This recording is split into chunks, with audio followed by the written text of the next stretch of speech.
That is some fucking harsh light. Let me see if I can fix that right quick. Hello everyone, I'm Kunda. For some reason when I started recording it got darker on my phone for some reason. Oh well, doesn't matter.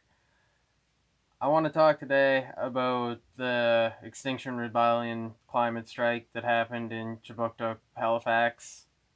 Supposed to be on the bridge, didn't quite make it onto the bridge.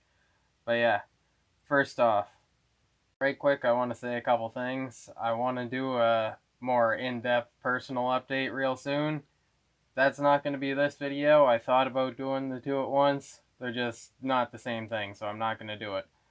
But I will say that I have this Nintendo 3DS that I've got some liquid damage in, and if anybody local knows or does liquid damage repairs on electronics, let me know in the comments or send me a message on any of the social media I got and we should talk.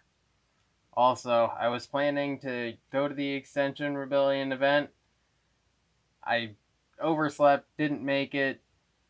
I woke up at 7:30 when it was planned to start. I went online to check out what was going on, how it was going, saw that they didn't make it onto the bridge. It didn't seem like they were going to, and they didn't end up getting onto the bridge, and it just didn't seem like it was worth using the gas to get to the anti-fossil fuel protest. And a lot of other people went and covered it too, so I just didn't really feel the need myself. And I'm doing it now. Also, I haven't figured out which video software is good to use on a Windows PC yet. So I'm going to be taking pictures of memes using my phone on my computer, and it's going to be amateur as fuck. If you have any ideas on what video software I should use on a computer, please give me suggestions in the comments. I could really use them.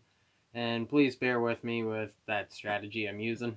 Because honestly, on almost all my videos, I use a program and shoot them and edit them all on my Android phone, so I need to upgrade to doing stuff on my PC and using PC software. So finally, on to the main thing of what this video is about. Let's talk about the Extinction Rebellion protest. And then onwards, let's talk about the bike meme girl and all the shit around that.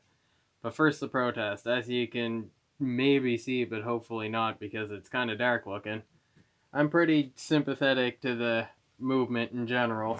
If you can see my shirt for a second, it says Save the Planet. It's the only one with beer. And I like the earth. It's where I keep my body and my shit. And I'd like to keep both of those things in as close to the condition they're at as they are, if not even improve them. But that's not to say that I think everything to do with the protest went perfectly. Now, I wasn't involved in organizing the protest. I was thinking about going just as a supportive witness with a camera, basically. But that said, as far as I can tell, the only goal of it was to garner public support for the causes of Extinction Rebellion, fighting against climate change in the fossil fuel industry, and that's more or less it. So, do I think blocking the bridge would be effective towards those ends? Maybe. Like, disruption creates like media awareness, and that's what it did. But from that media awareness, we saw a good chunk of the city of Halifax speak out and at the very least be like, look, we support the idea of fighting climate change, but we really don't think you guys are going about this the right way. And it seems like a lot of people felt exactly that way about Extinction Rebellion before the protest happened today. Like I say, I woke up late while the protest was already underway, and I checked out online to see what was going on and saw that they hadn't made it on the bridge. And to be honest, that was a little bit discouraging to me.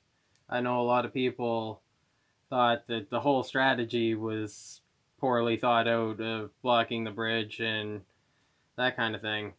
But as someone who is anti-fossil fuel industry in general and supports, generally speaking, the idea of people power and especially grassroots action. I really would have liked to see, since Extinction Rebellion was talking about taking the bridge, protesting on the bridge, and allowing the bike paths and the footpaths to remain open.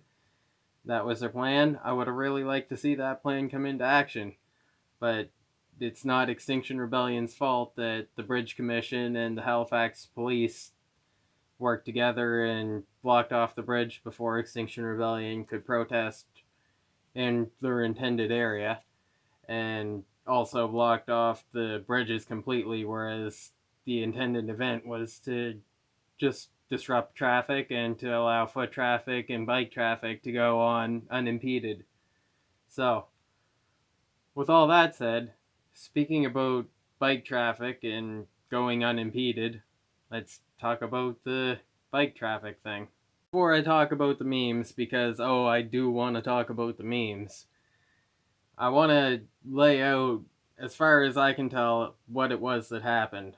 So, it seems like before the recording and the video that's out there, which I don't really feel the need to link to, but I'm sure that if you feel the desire to go and watch it, you can find it.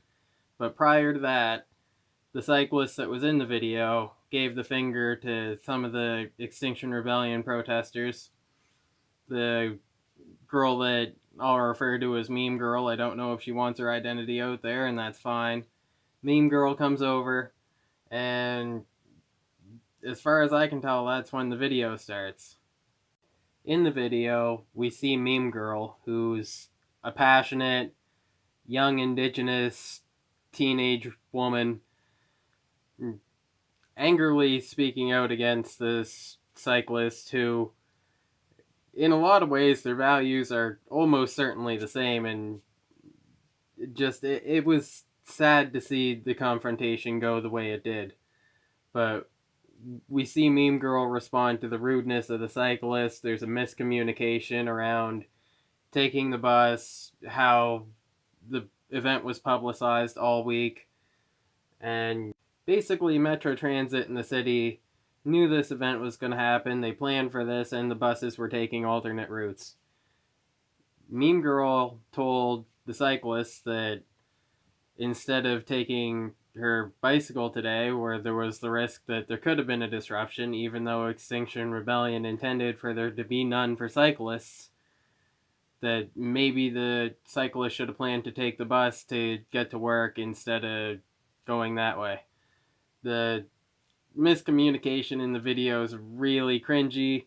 Another one of the protesters suggests that the cyclist was only cycling so that the cyclist would have an excuse to be late for work or to not come in for work. It was just bad, and if the end goal is to garner more public support for being opposed to the fossil fuel industry and for fighting climate change, it doesn't seem like the event today worked towards accomplishing that goal.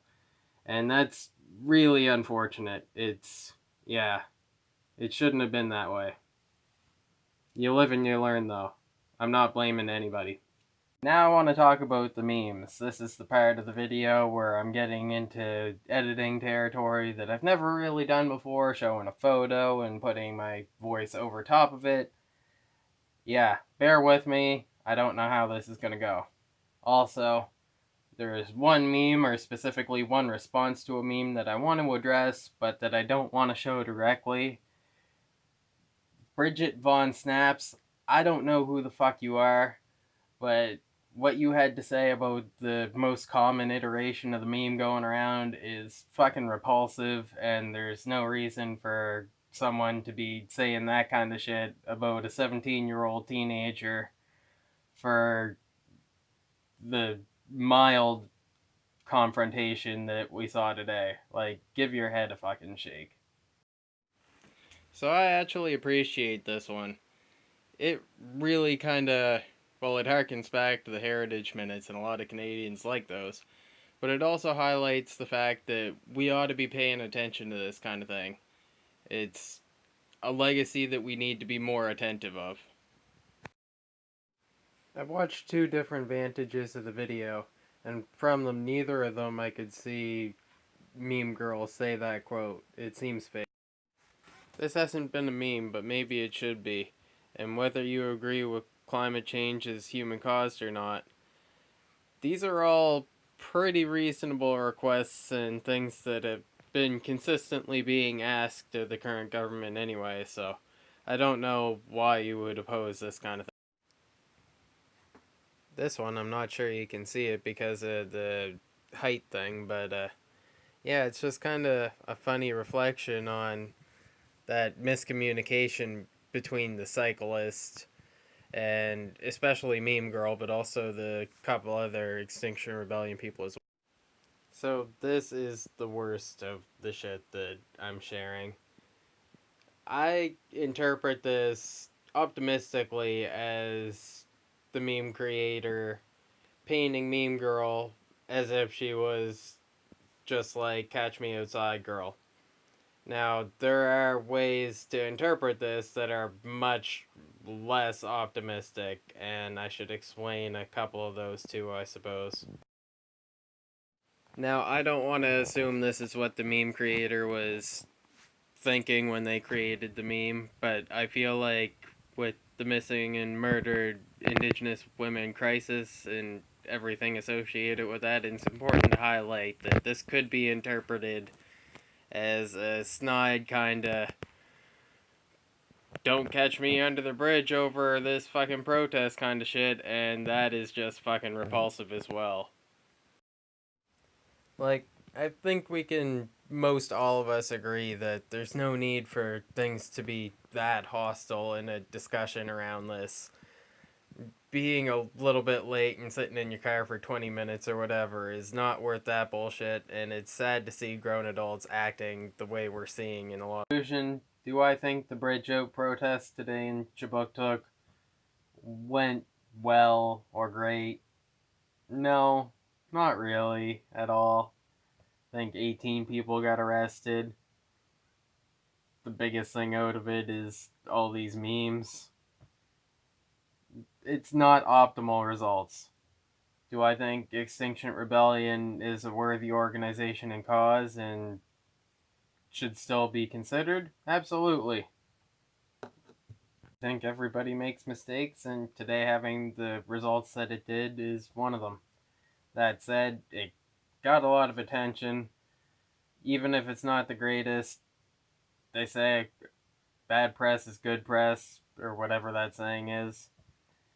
And yeah, it it was an event anyway.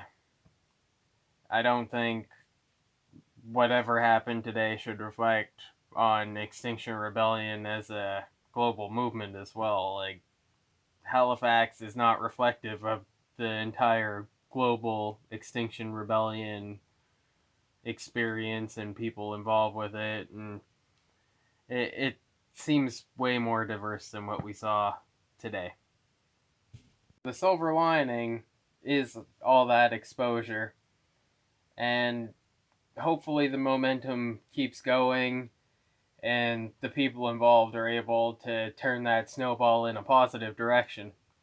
Now, planning a little more strategically and trying to make sure the actions that do end up happening, like this one, which it was planned and it went on as planned, that's good. But making sure those events are a little more tactically directed and less stubbornly flying in the face of all public opinion like this one seemed to as it was going. But all that said, I welcome you to provide your feedback in the comments, and thanks for watching this video. Thanks for paying attention to Extinction Rebellion and what was going on in Halifax, Chipuktuk this past week. It's an important thing that we need to be paying attention to and attentive to, and I hope going forward we can all work on ways that we can work together to kind of build common ground on these issues. So have a good night, or more likely morning when you're watching this. Have a good day.